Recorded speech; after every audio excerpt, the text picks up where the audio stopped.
Hello students, आप सभी का बहुत बहुत स्वागत है मेरे यूट्यूब चैनल जैक फाइटर्स में। तो स्टूडेंट्स, आज हम लोग करने वाले हैं क्लास 6 मैथ्स चैप्टर 5 प्रश्नावली 5.4 का इंट्रोडक्शन। यदि स्टूडेंट्स आप लोग मेरे चैनल पर नए हैं तो वीडियो को लाइक और चैनल को सब्सक्राइब जरूर कीजिएगा। तो चलिए शुरू करते हैं। तो देखिए, हमें पहला टॉपिक पढ़ना है मेरे प्यारे बच्चों, छायांकित भाग को भिन्न के रूप में लिखना। तो चलिए हम लोग सीखते हैं कि कैसे हम लोग किसी छायांकित भाग को भिन्न के रूप में लिख पाएंगे। उससे पहले जरा समझिएगा मेरे प्यारे बच्चों, भिन्न को हम लोग किस रूप में लिखते हैं मेरे प्यारे बच्चों? भिन्न को हम लोग लिखते हैं अंश अपन हर के रूप में। कौन सा रूप में लिखते हैं मेरे प्यारे बच्चों भिन्न को? तो भिन्न को हम लोग लिखते हैं अंश अपन हर के रूप में। अब आगे जरा समझिए मेरे प्यारे बच्चों, जहाँ अंश है वहां अब आपको लिखना है मेरे प्यारे बच्चों छायांकित भाग। किसको लिखना है बताइए? छायांकित भाग को लिखना है। ओके। और देखिए मेरे प्यारे बच्चों, जहाँ हर है वहां आपको कुल भाग लिखना है। वहां आपको क्या लिखना है मेरे प्यारे बच्चों? कुल भाग को वहां पर आपको लिख लेना है। ओके। अब तो चलिए मेरे प्यारे बच्चों, अब इस आकृति में जो भी छायांकित भाग है उसे हम लोग भिन्न के रूप में लिखते हैं। तो देखिए मेरे प्यारे बच्चों, इस आकृति को 4 बराबर भागों में बांटा गया है और 4 बराबर भागों में से 3 भाग को छायांकित किया गया है। तो जो 3 भाग को छायांकित किया गया है मेरे प्यारे बच्चों, उसे हमें भिन्न के रूप में लिखना है। तो देखिए मेरे प्यारे बच्चों, इस छायांकित भाग को हम भिन्न के रूप में कैसे लिखेंगे? तो जहाँ अंश रहेगा वहां हम छायांकित भाग को लिखेंगे। ओके। और जहाँ हर रहेगा वहां हम लोग कुल भाग को लिखेंगे। तो चलिए इस छायांकित भाग को हम लोग भिन्न के रूप में लिख लेते हैं। तो क्या लिखोगे मेरे प्यारे बच्चों? तो आप लिखोगे छायांकित छायांकित भाग का भिन्न।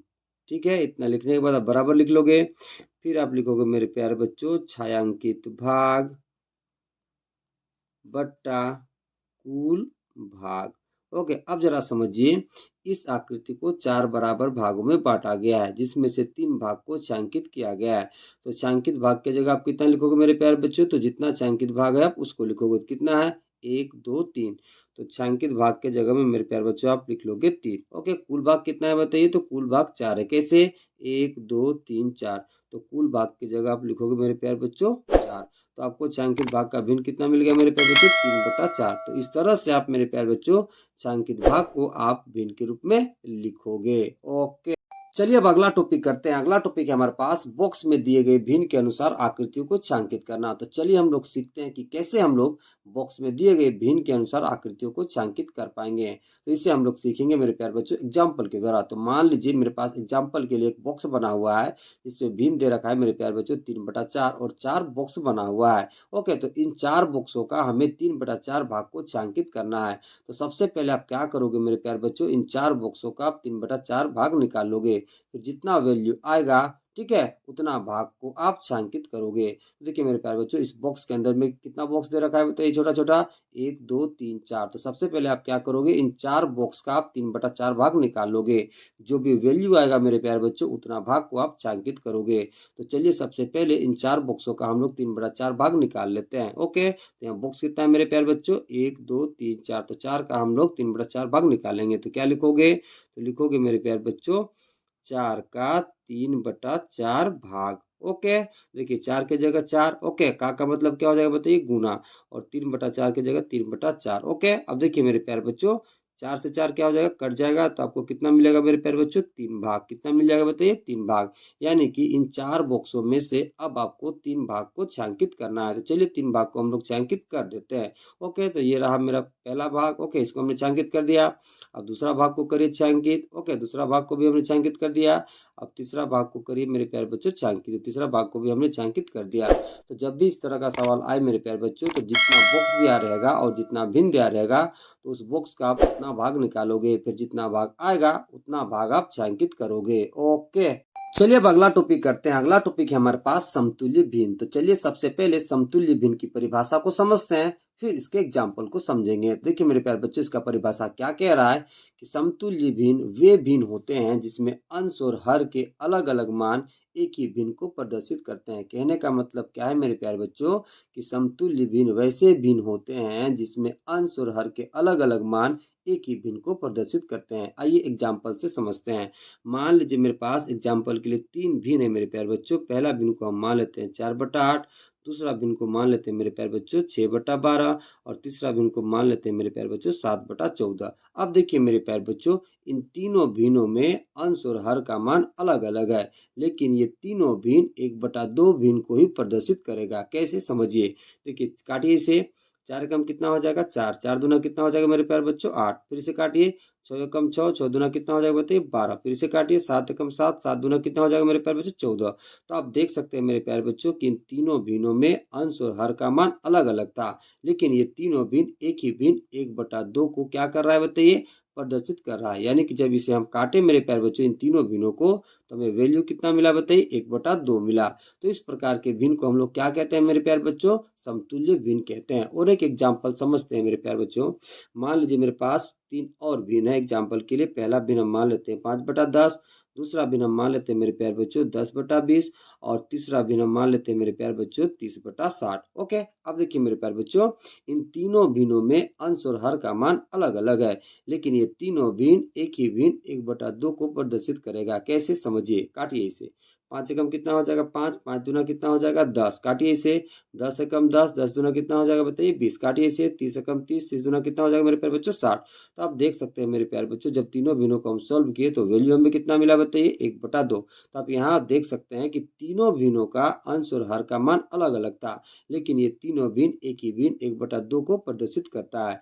इसलिए ये तीनों भिन्न मेरा कैसा कहलाएगा बताइए, समतुल्य भिन्न। और ये तीनों भिन्न भी मेरा क्या कहलाएगा बताइए, समतुल्य भिन्न। अब जरा समझिए, समतुल्य का मतलब मेरे प्यारे बच्चों, सम का मतलब क्या होता है बताइए, समान, और तुल्य का मतलब तुलना करना।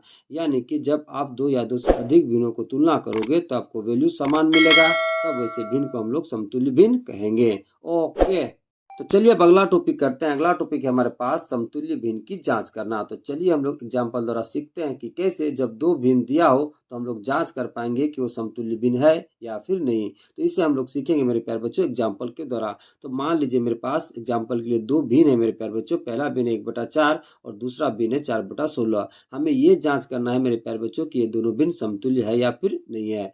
तो इन दोनों भिन्नों की समतुल्यता को जांच करने के लिए हम लोग वज्र गुणन विधि का उपयोग करेंगे। वो विधि क्या होता है जरा ध्यान से समझिए। देखिए मेरे प्यारे बच्चों, उस विधि में आपको क्या करना है, पहले भिन्न के अंश को दूसरे भिन्न के हर के साथ गुना करना है। फिर आपको पहले भिन्न के हर को दूसरे भिन्न के अंश के साथ गुना करना है और देखना है आपको कि गुणनफल बराबर आ रहा है कि नहीं आ रहा है। यदि गुणनफल बराबर आएगा तो वो कहलाएगा समतुल्य भिन्न, और यदि गुणनफल बराबर नहीं आएगा तो वो समतुल्य भिन्न नहीं कहलाएगा। तो चलिए हम लोग इन दोनों भिन्नों को वज्रगुणन विधि के अनुसार जांच करते हैं कि ये दोनों भिन्न समतुल्य है या फिर नहीं है। तो देखिए मेरे प्यारे बच्चों, वज्रगुणन विधि में आप क्या करोगे, देखिए जो पहला भिन्न है उसके अंश को दूसरे भिन्न के हर के साथ गुना करोगे। यानी कि एक को आप गुना करोगे मेरे प्यारे बच्चों 16 के साथ, फिर आप पहले भिन्न के हर को दूसरे भिन्न के अंश के साथ गुना करोगे और फिर आप गुणनफल को चेक करोगे। यदि गुणनफल बराबर आ जाएगा तो वो समतुल्य भिन्न होगा, और यदि गुणनफल नहीं बराबर आएगा तो समतुल्य भिन्न नहीं होगा। सबसे पहले लिख लोगे मेरे प्यारे बच्चों, क्या लिखोगे, वज्र गुणन विधि के अनुसार। ओके, तो इस विधि में हम लोग क्या करते हैं मेरे प्यारे बच्चों, तो पहले भिन्न के अंश को दूसरे भिन्न के हर के साथ हम लोग गुना करेंगे। तो एक को हम लोग गुना करेंगे मेरे प्यारे बच्चों 16 के साथ, तो हमें कितना मिल जाएगा बताइए 16। तो देखिए फिर आप करोगे पहले भिन्न के हर को दूसरे भिन्न के अंश के साथ गुना, यानी कि 4 को आप 4 से गुना करोगे तो 4 गुना कितना हो जाएगा मेरे प्यारे बच्चों 4, तो आपको कितना मिल जाएगा 16।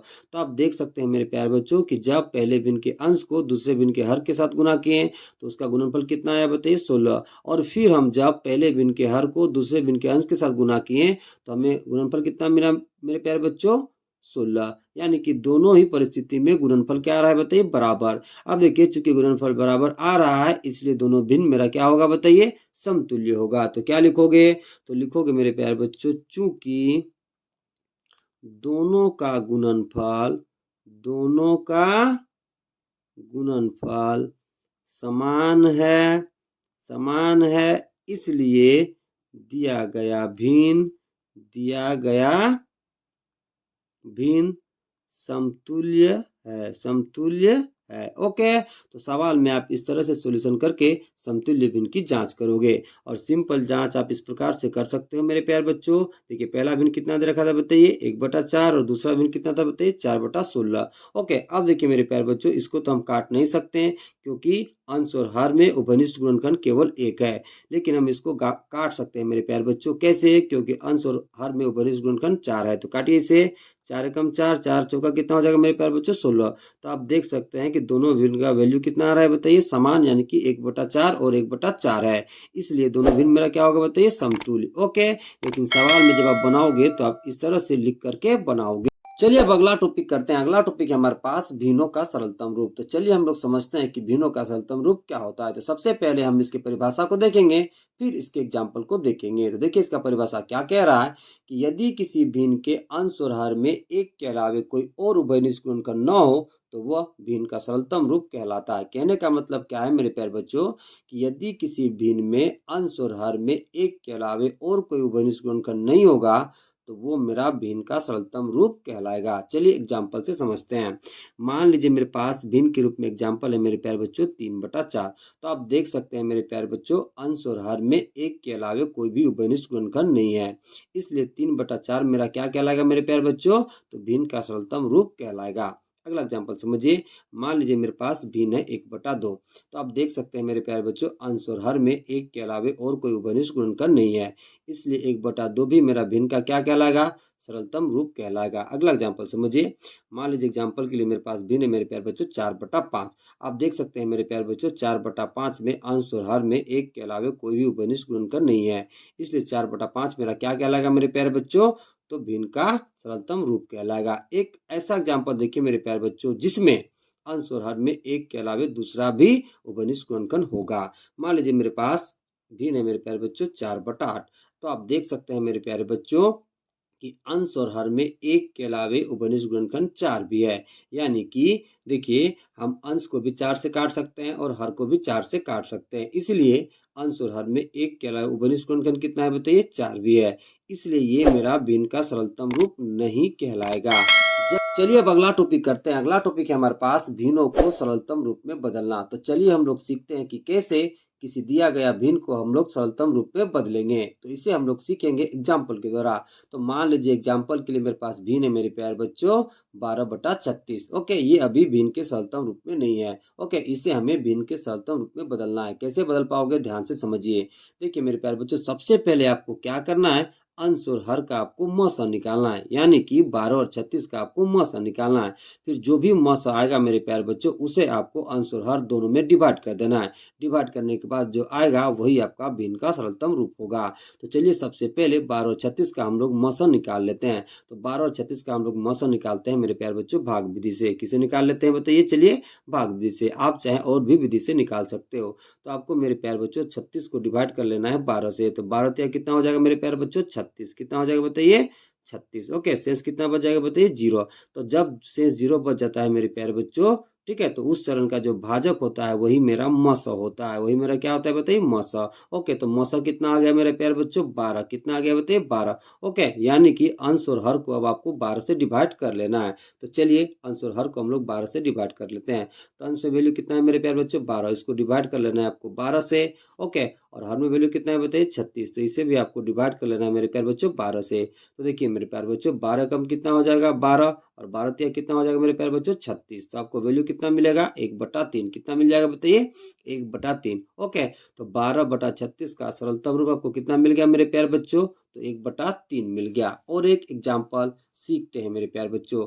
मान लीजिए मेरे प्यारे बच्चों आपको 15/20 को बदलना है सरलतम रूप में। ओके, ये अभी सरल रूप में नहीं है, तो इसको आप कैसे बदल पाओगे सरल रूप में। तो सबसे पहले आप क्या करोगे, अंश और हर का आप म स निकालोगे। फिर जो भी म स आएगा मेरे प्यारे बच्चों उस म स को आपको अंश और हर दोनों में डिवाइड कर देना है।